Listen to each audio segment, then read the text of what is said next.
If your AirPods Pro are flashing every color but still won't connect, you're not alone. If your charging case feels more like a mini brick, this guide is for you. Let's fix those connection blues. First things first, make sure your AirPods and case are charged.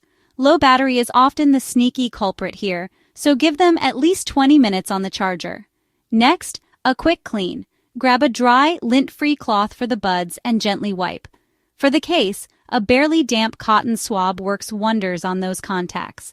Still no luck? Disable Bluetooth on nearby gadgets to avoid confusion, and double-check Bluetooth is on for your main device.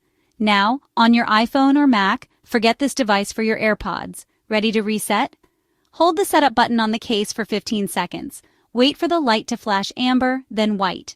Bring them close to your device, open the lid, and reconnect. Still stuck? Try restarting your device, updating software, or resetting network settings. If all else fails, don't worry. Apple support's got your back.